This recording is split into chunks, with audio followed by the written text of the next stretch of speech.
Oi, gente, meu nome é Sâmia, nós somos do primeiro ano tarde e seja bem-vindo ao nosso podcast. O meu nome é Rebeca. O meu nome é Camila. Meu nome é Tainá.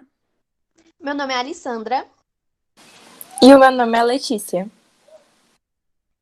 Nesse podcast, nós iremos falar um pouco sobre o que aconteceu no pior acidente nuclear da história da humanidade, que aconteceu em Chernobyl. Sim, a ida à cidade parece mais como uma volta no tempo, pois tudo aconteceu em 1986, na Ucrânia. Mas, na época, o território ucraniano era compreendido pela União Soviética. Tudo começou após a Segunda Guerra Mundial. A guerra acabou, mas a competição entre capitalistas e socialistas continuou, e a industrialização fazia parte dessa competição. Porém, minha amiga Tainá, para ter industrialização, você não precisa apenas de matéria-prima e mão de obra. Precisa-se também, principalmente, de energia para essas fábricas. E é neste contexto que surgem as usinas nucleares. Isso mesmo, o que aconteceu foi que as usinas começaram a se espalhar pelo mundo e como a produção energética era enorme, diversos governos passaram a investir nisso. Porém, muitos eram contra isso, porque um acidente em uma usina nuclear ia fazer muito mais do que deixar pessoas sem luz, né? Isso mesmo, Camila.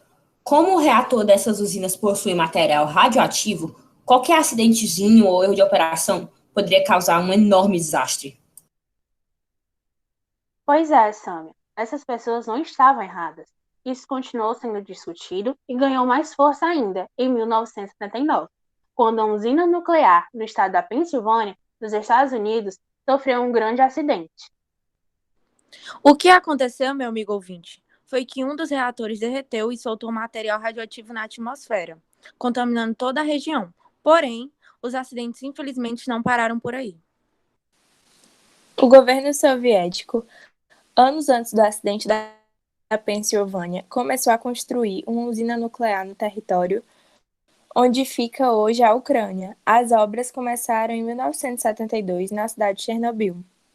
Para vocês terem uma ideia, a quantidade de funcionários para construir a usina era tão grande que precisaram construir uma cidade chamada Pripyat para que os trabalhadores da construção pudessem morar lá. Foi em 1977 que o primeiro reator da usina passou a funcionar, e até 1983 a usina ganhou mais 3 reatores. Eles ainda queriam construir mais 2 para poder gerar mais energia. Mas aí chegou a madrugada do dia 26 de abril de 1986. O reator número 4 iria passar por uma manutenção. Então, os funcionários decidiram fazer alguns testes neste reator. Então, por causa desses testezinhos, um monte de gente sofreu as consequências? Com certeza, Alessandra. O objetivo desses testes era simular um apagão para ver se, mesmo sem energia, os reatores continuariam operando em segurança, até os geradores reserva começarem a funcionar. Já vi que isso não ia dar certo. Olha aí, gente, da onde que uma coisa dessas ia dar certo? Pois é, Letícia. Eles tinham que deixar o reator operando com 25% de sua capacidade e com seu sistema de segurança desligado. Eles fizeram tudo isso direitinho. Só que, de repente, a potência do reator caiu para 1%. Então, eles tiveram a brilhante ideia de aumentar um pouco a potência, mas ao invés de ela ir para 25, ela aumentou muito mais. E como o sistema de segurança estava desligado, não tinha nada resfriando o núcleo do reator, que chegou a uma temperatura de 2000 Celsius. Caramba, tudo isso? Sim, tudo isso. E esse calor gerou uma enorme explosão de vapor que arrancou pelos ares o teto do reator, que pesava cerca de 1.000 toneladas. Por causa disso, logo após o acidente, foi preciso construir o que eles chamaram de sarcófago, que era uma cobertura enorme de concreto e aço em cima do reator de número 4 para evitar que a radiação se espalhasse mais. E o que tinha dentro desse sarcófago? Devia ter um monte de coisa cheia de radiação. Sim, Tainá. Dentro desse sarcófago tem 200 toneladas de material radioativo chamado cúrio, 30 toneladas de terra e pó contaminados e 16 toneladas de plutônio e urânio. Mas essa estrutura nem foi bem feita, né? Porque tinha radiação para tudo quanto é lado. Sim, porque foi necessário construir essa estrutura logo após o acidente. Diversos trabalhadores arriscaram as suas vidas se expondo a tamanha radiação. Por causa disso, eles tentavam cobrir o mais rápido possível, pois temiam uma nova explosão que poderia contaminar toda a Europa. E como essa construção foi feita às pressas, essa cobertura precisaria ser substituída. Então, em 2016, foi inaugurado um novo sarcófago, que cobriria o reator número 4. A explosão liberou materiais radioativos, como iodo 131 e césio 137, que foram os mesmos liberados no acidente nuclear que aconteceu aqui no Brasil, em Goiânia, em 1977. Mas você deve estar se perguntando, o que grandes quantidades de radiação no seu corpo lhe fazem sentir? Pois bem, depende da quantidade de radiação e do tempo de exposição. Essa é uma boa pergunta, Rebeca. Eu também quero saber. Em grande quantidade, a sua pele vai queimar, os seus órgãos vão queimar. Você vai sentir agulhadas em seu corpo, perca de cabelo, náusea e diarreia, o que vai resultar em desidratação intensa, falha no sistema nervoso e até mesmo perda de consciência. A radiação pode também fazer com que as nossas células cresçam desordenadamente, criando tumores dentro do nosso corpo. Essa radiação que estamos falando é a radiação ionizante. Ela é medida numa unidade chamada sieverts. Muitas coisas à nossa volta emitem radiação. O solo, alguns tipos de rocha, até mesmo a banana. Mas relaxe, pois é bem pouquinho, cerca de 0,1 microsieverts. Para vocês entenderem sobre os microsieverts, aqui vai, umas dicas. Uma quantidade de 500 mil microsieverts podem dar fadiga e náusea em algumas horas. Uma quantidade de 750 mil microsieverts podem levar a perca de cabelo entre 2 e 3 semanas. Agora, uma quantidade de 1 milhão de microsieverts vai causar uma hemorragia. E se for 2 milhões de microsieverts, vai levar você à morte logo após ser exposto a essa radiação. Agora que vocês entenderam sobre o microsieverts, vamos falar sobre quantos bombeiros que foram combater a explosão de Chernobyl foram expostos.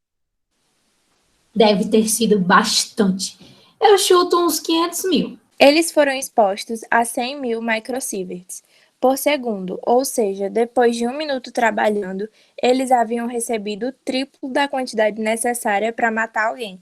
Ou seja, Camila, você passou foi longe. Como os bombeiros não podiam chegar perto da explosão, por conta da exposição à radiação, quase 2.000 helicópteros ficaram sobrevoando, jogando areia e argila com chumbo e boro em cima do reator para tentar conter a situação. Mas mesmo assim, Tainá, o reator permaneceu queimando por 2 semanas. A radiação lançada foi 400 vezes maior do que a das bombas lançadas em Hiroshima e Nagasaki. E você deve estar confuso em relação a como o resto do mundo estava em meio a esse grande desastre, certo? Mas a verdade é que ninguém sabia de nada. O governo demorou mais de um dia para avisar os moradores de Pripyat. Quando eles ficaram sabendo, já era tarde demais. Os habitantes da cidade tiveram apenas 40 minutos para pegar o que queriam e ir embora da cidade. O governo também havia dito que em 3 dias eles poderiam retornar à cidade, mas isso nunca aconteceu. O pior é que ninguém ficou sabendo no dia após a catástrofe, porque a União Soviética era fechada para a mídia internacional e a imprensa era controlada pelo governo. A informação ficou ali em segredo, mas a radiação não. A radiação foi se espalhando. 2 dias depois, os alarmes de uma usina que tinha na Suécia, que fica a mais de 1.000 quilômetros da União Soviética, foram disparados. Como estava tudo certo nas usinas deles, eles perceberam que a radiação não vinha de seu país. Então, eles entraram em contato com o governo soviético. E este negou que a radiação vinha de seu território. Mas os suecos estavam prontos para entregar o relatório do ocorrido para a comunidade internacional. Portanto, o governo soviético ficou sem alternativas, a não ser anunciar o desastre nuclear. Em maio daquele ano, o reator ainda voltou a queimar, e o governo soviético teve que distribuir iodo. Iodo? Pra que iodo? Porque, Tainá, ingerir tablets de iodo ajuda a prevenir o câncer em pessoas que foram expostas à radiação. E depois de tudo isso, só foi em dezembro que o governo conseguiu terminar a construção do primeiro sarcófago. Caraca, galera, esse povo deve ter sofrido muito. Sim, os bombeiros, em 1 minuto, tinha a radiação necessária para poder matar eles, mais do que o triplo. Imagina 1 hora trabalhando lá. deve ter tido muitas vítimas. Então, gente, é isso. Obrigado por terem escutado nosso podcast. E agora eu espero que vocês saibam um pouco mais sobre a história de Chernobyl e algumas curiosidades sobre a radioatividade.